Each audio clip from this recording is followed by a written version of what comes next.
Good morning, everyone. I'm Karen Dix, and I'm part of the University Advancement Team at St. Edward's University. Welcome to our last day of Love Blue Give Gold, our Hilltop's annual community-driven crowdfunding tradition. Now it's in its 8th year. Love Blue Give Gold has become a crucial source of support for many beloved campus programs and departments. Thanks to all of you, we are 60% towards our goal of 300 donors. So far, 180 alumni, students, friends, faculty, and staff have donated over $27,000. Thank you. It is now my honor and pleasure to introduce Father Peter Walsh, who will share with us a peaceful morning reflection. Father Peter has served as the Director of Campus Ministry since 2012. This is your 10th year anniversary, Father Peter. It sure is. I'm very excited. His commitment to St. Edward's community is one of the many reasons why I support Love Blue Give Gold. If you have any questions, please write them in the chat, and there'll be time for a conversation at the end of Father Peter's reflection. Thank you, Father Peter, for joining us today, and I'll hand it over to you. Thank you, Karen, and welcome to all of you, and good morning to all of you who are on Zoom right now, and also to those who'll be watching this recording later. It's a real wonderful opportunity for us in this morning to have this time to reflect upon this important campaign, but also more importantly on the mission of St. Edward's University that we all love and have benefited from in our own different ways. You know, I was thinking as I was walking up the hill, I live down the hill at where the community, the Brothers community lives. And I was walking up the hill and just noticing how everything on campus is springing back to life. This is full spring, and it's especially great because we're going to be hosting the Holy Cross Institute Convocation later on today and throughout the weekend. So Holy Cross educators from all around the country, and indeed from other parts of the world, are coming to St. Ed's, and we're coming on a really fantastic weekend. You know, the bluebonnets are in bloom. The trees are flowering, especially around the Brothers of Holy Cross garden that was built next to Holy Cross Hall, using statues that the brothers had at their home at St. Joe Hall for many, many years. The grass is green, the sky is blue, the birds are chirping. It's just a wonderful spring morning here. If it's a little bit cool, but it's going to warm up, which is great. And we're looking for a fantastic morning and rest of the weekend on the hilltop. But I was thinking about also how the campus is coming to life in other ways too, most importantly in the lives of students. You know, as you know, we've had a difficult 2 years where every day that passes, my Facebook reminds me of things that were going on 2 years ago as we were entering into social distancing and remote operations, and campus really became very, very quiet when students left for spring break and weren't able to come back. And we're seeing now the opening up of all that in a really full way. Just this past weekend, at the chapel, we had a pretty packed crowd, pretty full crowd for our 9 o'clock mass. Now that there are no restrictions on the numbers of people that can be indoors and in our spaces. But even around campus, as I was walking up the hill, there were women's soccer players playing on the field, practicing. Students have been in the theater, have just had a really fantastic musical called The Spelling Bee, that's around the title. And student government is about to begin their elections and electing new leadership for a student government association. But also just in general, as I said, it's been really beautiful here for the most part. And to see students, lounging on the grass and, playing different types of sports and engaging with each other in conversations, either outdoors or now even indoors in Joe's Cafe. It's just a wonderful moment to be here on the hilltop as things return to vibrancy on our campus after a number of months and months of working under restrictions. We've been, because of everybody's cooperation, we've been able to keep the Hilltop a safe and healthy place. And we're really benefiting from that community support and sense of community responsibility now as a real increased vibrancy comes to our campus. We had a retreat just a couple of weekends ago, our encounter retreat, and we were oversubscribed again. All of our retreats this year have been oversubscribed. Students are anxious and looking for ways to engage with each other and to really get to appreciate the value of our campus and of the programs that we offer here. And that's not even touching on the dedicated faculty that have been having classes and students who are attending those pretty much in person.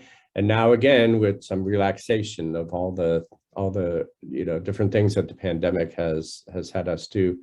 So this is a real moment for our campus as we come back to campus fully and come back to the traditions that we've enjoyed over years and years and years, and that we can now have fully again. It's a real moment of resurrection. And I use that term, very meaningfully. That might sound like either I'm being overly pious, or it might sound like quite a leap to call this moment a moment of resurrection. But that's very consistent with our Holy Cross values.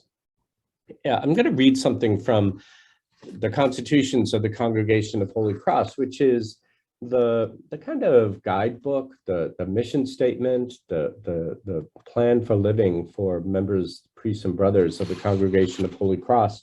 And there's a wonderful constitution. It ends the constitutions called the Cross, Our Hope. And as you know, being brothers and priests of Holy Cross, the spirituality of the cross is very foremost in our own understanding of how we go about our work, especially our work of education. But there's one moment where the constitutions make this very bold claim. Resurrection for us is a daily event. We have stood watch with persons dying in peace. We have witnessed wonderful reconciliations. We have known the forgiveness of those who misuse their neighbor. We have seen heartbreak and defeat lead to a transformed life. We have heard the conscience of an entire church stir.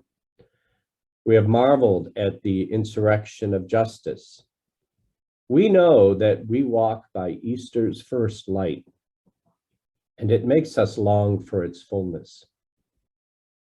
I think what's so remarkable about that paragraph, which I have been reading, by the way, since my mid-20s, so that it's been a statement that has formed my outlook on life and my outlook on my ministry in Holy Cross for my entire life with the community and for my entire priesthood, that bold statement of resurrection being not just what happened to the person of Jesus Christ when he rose from the dead at Easter and emerged from the tomb, but what has repercussions throughout history and throughout the lives of all kinds of people.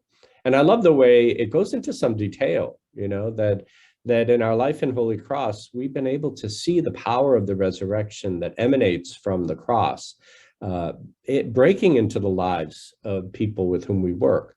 It mentions the wonderful reconciliations that happen in the lives of individuals and in families and in communities as this power of resurrection brings healing and strength to those who have been estranged. It talks about the insurrection of justice, the great triumph of justice that we're committed to in our education here on the Hilltop, of promoting social justice through the lens of Catholic social teaching, of listening and hearing the voices of those who have been marginalized, those who have been left out of the discourse and of opportunities in society. We think of our commitment to ending systemic racism and to providing opportunities from students of various backgrounds, especially those backgrounds that might not equip them well for higher education. And yet we bring students to campus regardless of their backgrounds, and we provide them with the support and the meaningful experiences that help them to really fulfill their goals, and more so than fulfill their goals, by doing that, to bring them to a meaningful and impactful life. I think alumni especially can appreciate what that means, that the life that students live on the Hilltop prepares them for all kinds of ways in which they can help to transform society and create those moments of resurrection that we see happening in the lives of our students and alumni.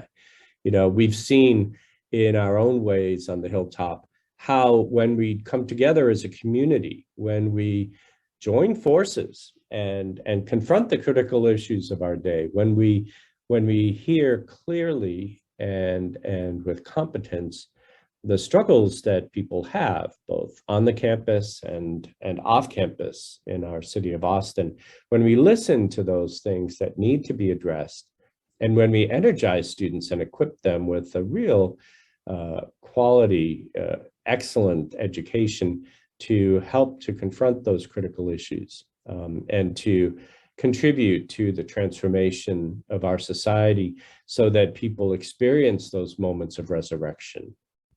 These are things that we can definitely see and track, but also that we believe with great hope have kind of an intangible effect on the life we live and on the society that we belong to. That when you start bringing these stories of students who have been transformed in their own lives and become agents of that transformation and agents of hope in the world, that has an impact that's greater than just the sum of any individual stories that we marvel at and celebrate. We really believe that through the mission of St. Edward's, we are really making a dramatic impact in the life of our society and in the lives of people who otherwise would be left out. These are core values of ours, and they're enshrined in our mission statement that I invite people all the time in presentations that I give to really study and reflect and pray with the mission statement of St. Edward's. And when I said that it's a bold thing to call these things resurrection, and to realize that it's a daily event, not a once upon a time event, that not only expresses what we experience in Holy Cross and on the life of the Hilltop, but it goes all the way back to the very foundation of our religious community in Blessed Basil Moreau. I think when the constitutions were written back in 1986, the brothers and the priests who were working on them, they were reflecting on the very writings of Father Moreau that guide our approach to education here today.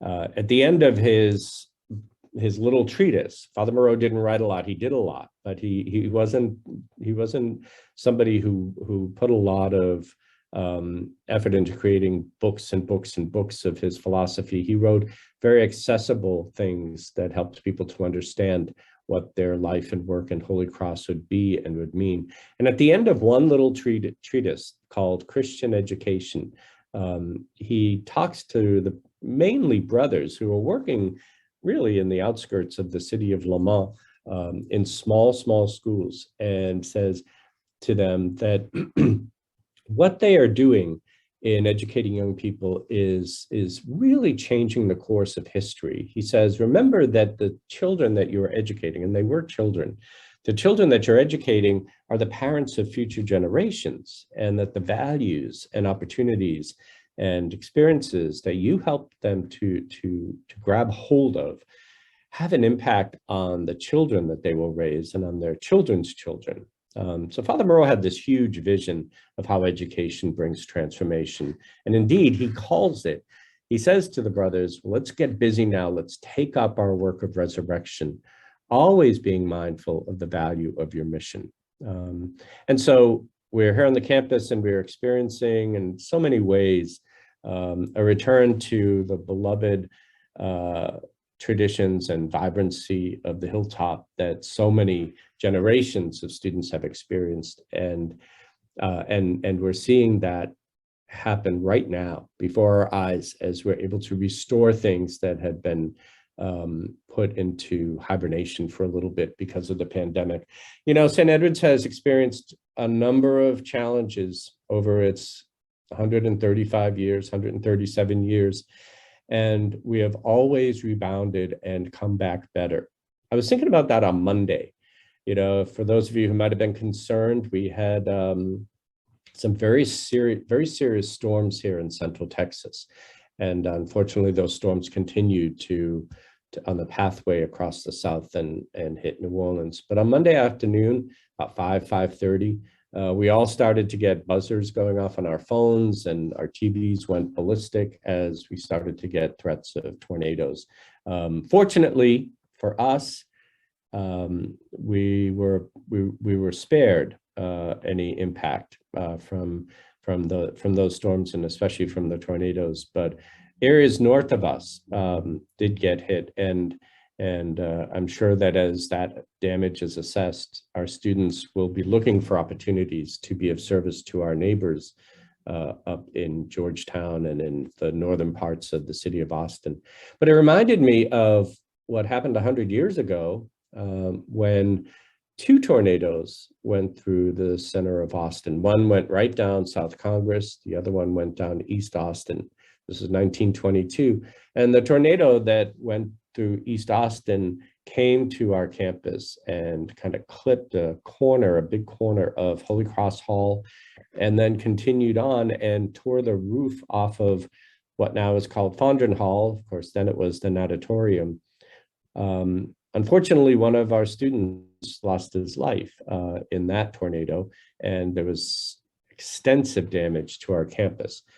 But the moment of resurrection is that our alumni especially rallied around and began to provide both, you know, funds, but also material to help to rebuild what the tornado had destroyed.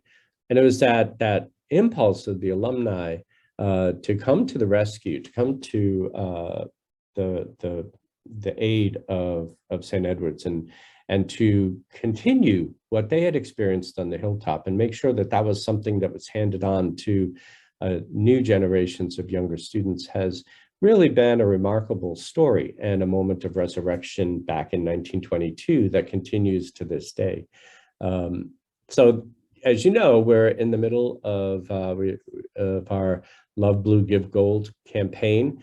This is the time when it's very important to show support for St. Edward's and for the students who are here, to show support in various ways, but especially through your financial contributions.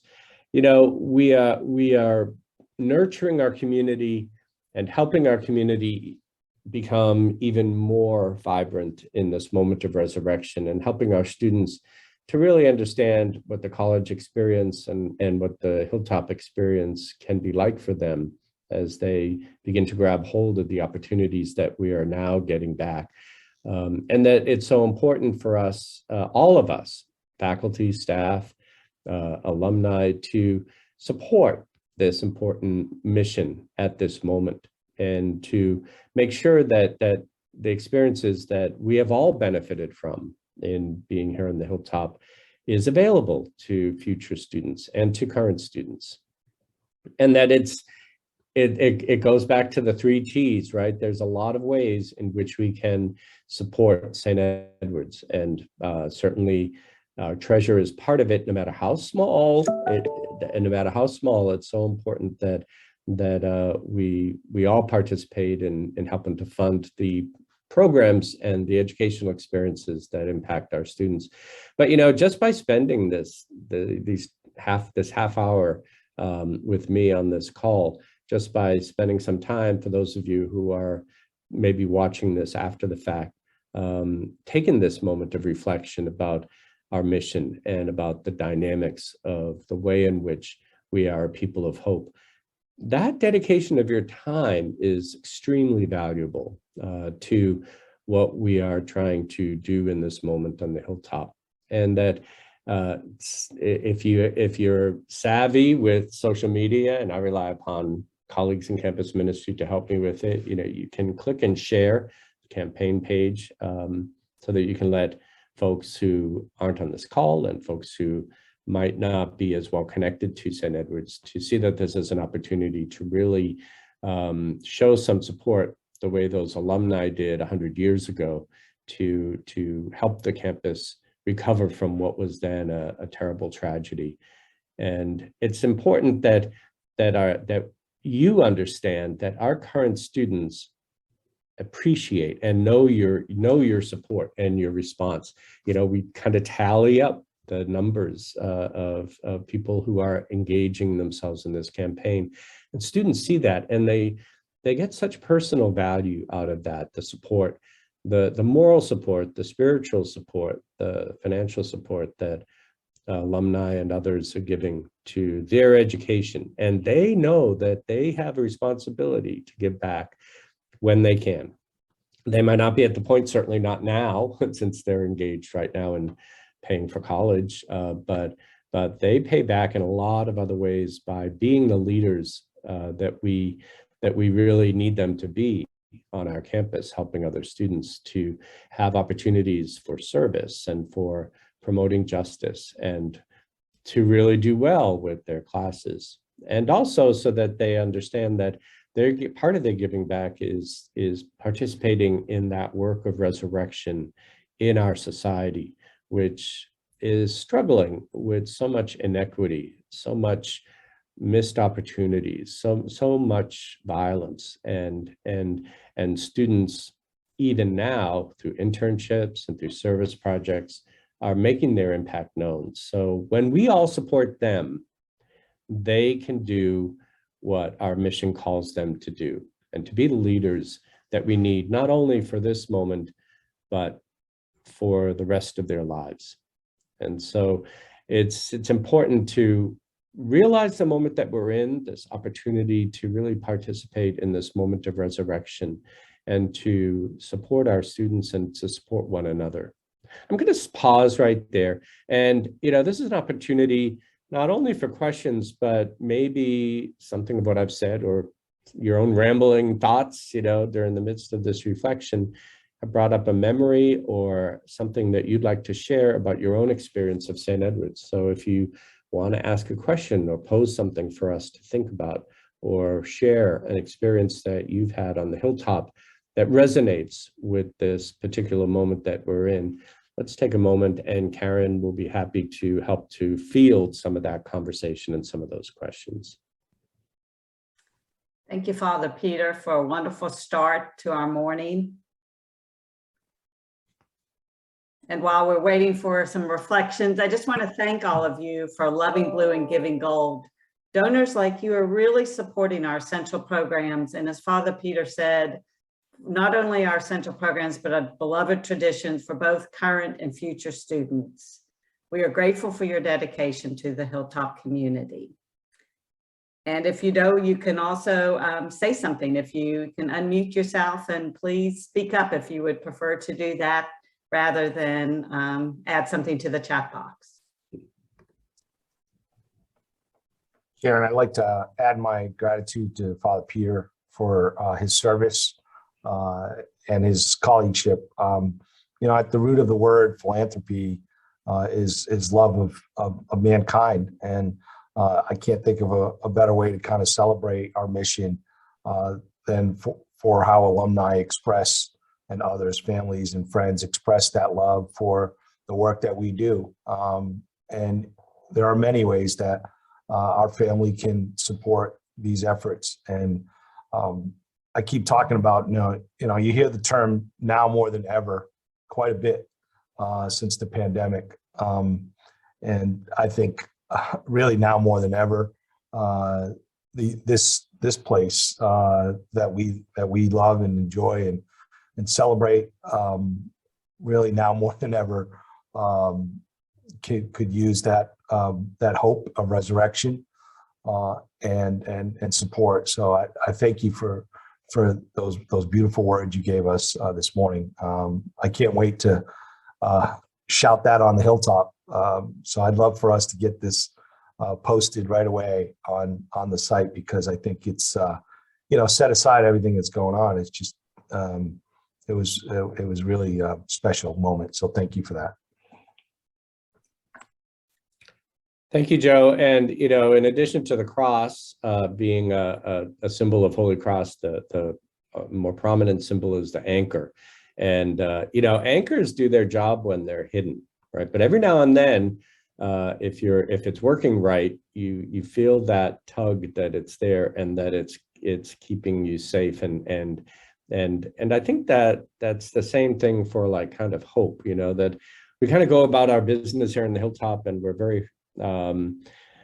very focused on doing what needs to be done. But every now and then, like a moment like now, we feel that tug of hope, that tug of the anchor that reminds us that our mission and our values are really grounding us, and that we've got this ground of support that's so helpful to making sure that the important mission of St. Edward's continues.